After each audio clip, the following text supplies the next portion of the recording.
Alright guys, about 8:30 Saturday night. I did not bring you guys back to watch me sand primer. As I say over and over, you've seen me do it. So that's where we're at for now. This thing's all masked up. We're going to paint the inside.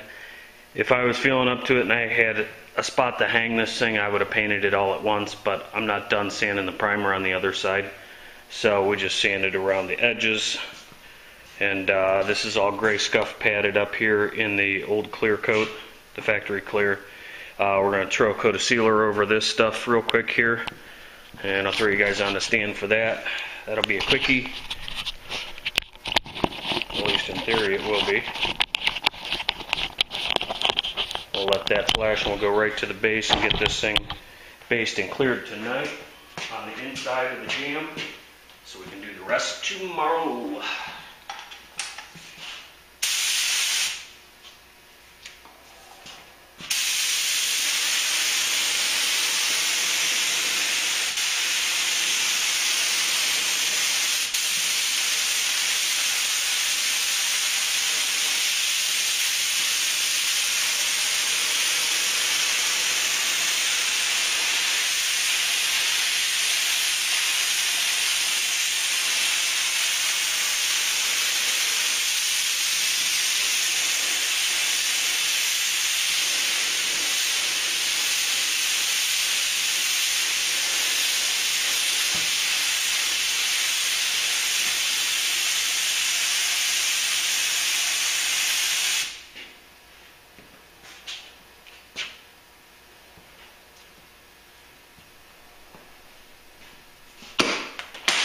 Alright, I'll bring you guys back when it's time to base. We'll see you in a minute.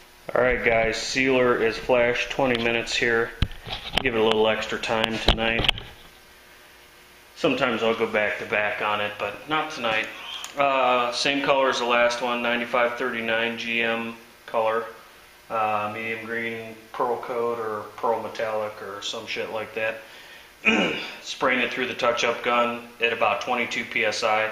Narrowed fan to about 4 inches, and we're going to go ahead and go for coverage on this.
Okay, there's coat number one. We're going to put one more on it most likely, because we damn near got coverage on that first coat with that dark sealer. So we'll go ahead and spank one more on it here in about 10 minutes, and we'll bring you back when it's time to clear. Alright guys, we're back. It's clear coat time. The Iwata with the 1.3 tip, LPH 400. I'm running it about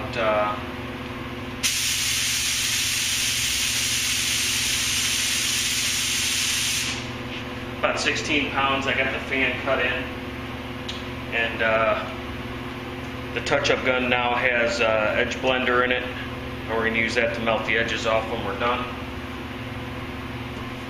Do a quick check on the spray pattern here.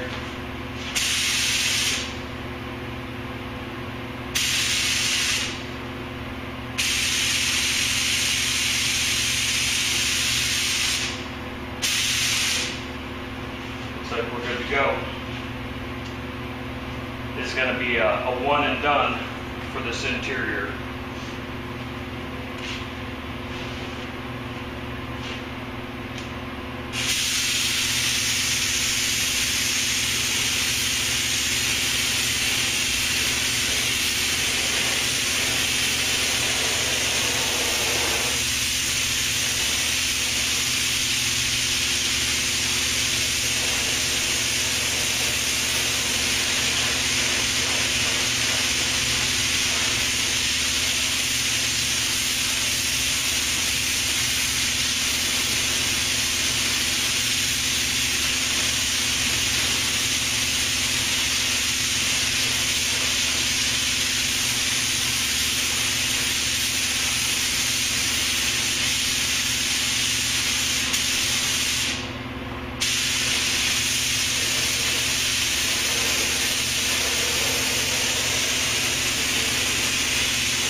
blended right in here.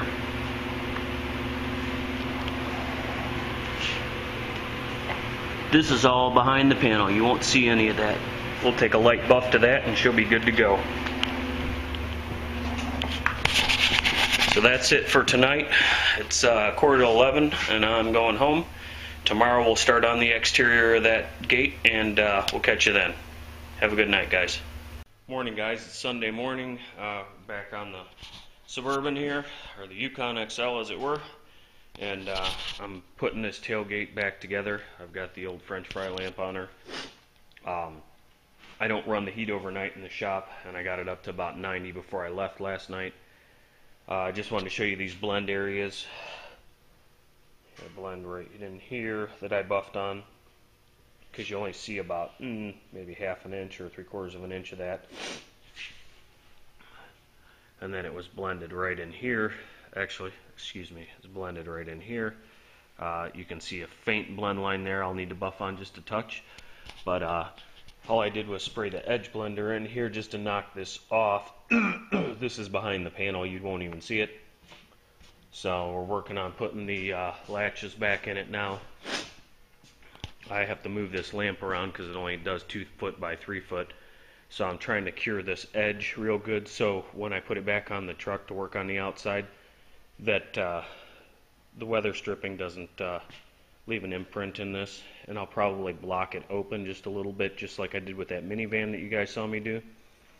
So I got this latch in loosely, and as soon as I get the infrared lamp moved, I will put the other one back in, and then we'll hang this door. So this blend turned out even better yet. I guess I buffed longer on the other side or something. But that one's pretty much undetectable. It came at an angle like this and then went over the side. So I know it's dark over here, but usually you can pick up a shadow if there's going to be one in that blend and you can't see it. So I like that kind. Those are the easy ones for me. I don't like blending in the middle of a panel if I don't have to. I watched Milrick's video a while back. Let me get in the light here. Roll around on my little rolly chair here. I was watching Milrick's video of him, let me put this on the stand, doing a blend after doing rocker panels on his family member's car there. And that's kind of the way I do them. I don't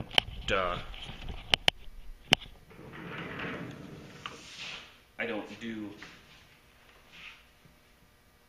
the buffing as far as to open it up. I just use, if it's an exterior panel, I'll probably use 1500 grit and sand back, because those scratches buff out real easy. You can go a little coarser, I guess, but you'll buff your balls off trying to get those scratches out. And I don't like blending with a wool pad, even though if you're really experienced with it, it works fine. I like doing it with the foam pad. I've got the white waffle foam for the buffer, and I also have a little blue foamy for my 3-inch buffer, which I used inside this thing. I don't like trying to fight the big 7-inch electric buffer in there. Just too much room for error due to my skill set. So I'll use a little one. Plus I have it. It just makes it easier for me. But you can always take 1500 or something like that and wet sand it out. And I would recommend buffing the rest of the panel if it's an exterior panel and it's a vehicle that's more than 6 months old or something. But in that case, you shouldn't be probably blending clear anyway. Should be clearing the whole panel. But I'm guilty of it. I had to do it on that van. So, and it turned out fine. It's down low. It should be all right. If not, by the time it starts to fail, I'll have learned how to pull those doors apart so I can get the damn door handles out and all that, and debadge the thing so I can go for broke. I don't like clearing over door handles, although you can do it.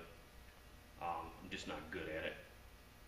So you go with that 1500 grit and buff the panel back first so you have shiny paint everywhere and there's no haze on it. Do your 1500 grit wet sandpaper, sand out an area, and then stay, when you put your clear, only go one coat out that far. And you can do it one of two ways. If your blend is, I should say, I do it one of two ways. Let's focus on the side of this panel here. I think you can tell what I'm talking about. You got bodywork back in here, and you want to bring your color out to here, and you want to blend your clear out here. Because this is an interior panel, I'm only putting one coat of clear on it, so the way I do these is I'll stop my color, then I'll stop my clear, and I have sanded surface out a little bit farther, and I try not to bring the clear even to the edge of the sanded surface. And then once that cures and you start buffing back into it, it has something to bite to. I'm a fan of the edge melter. I don't like sanding blends unless I have to, in which case I'll take like a piece of 2000 and give it a little scuffy. But this has too many contours to screw around with that. Again, it's an interior panel. But if it was a quarter panel, I would do it the same way. Like if you had to come up a dog leg and melt the clear from doing a rocker job or something like that, or even a cab corner job, you could do something like that, and it'll work out all right for you, especially down low. Don't ever do one on a roof, especially if you live somewhere where it's hot and the sun is just relentless. It will fail very, very quickly, just because that edge is so thin on that clear. It'll start to turn white and milky, and sometimes they'll peel, but usually just the UV starts to destroy the clear because it's so thin. There's no mill thickness there. So that's how I did these, and I always use, I don't use a super aggressive compound. Sometimes you can get away with a light cut on it. That's why I go with the foam pad on these. Other times you can use like your regular, not a super duty compound, but just a regular, like a 3M rubbing compound, or I like the Meguiar Speed Cut 2.0, which is a diminishing abrasive. The particles get smaller as you buff and the heat's generated, so it almost, I wouldn't say it's swirl free, but at least with the foam pad you don't produce a lot of swirls. So I use those, and then I just take some glaze. If this was on the exterior, I would probably finish it off with some Ultrafina, the blue compound, the 3M. You can probably get away with just a swirl remover, and it'll be shiny enough. But this dark green is almost black, and if you don't use something a little bit finer, you'll see some holograms in it. So that's just a quick tip for you. I'm going to get this thing put back on the truck, and I'll bring you back when it's time to paint.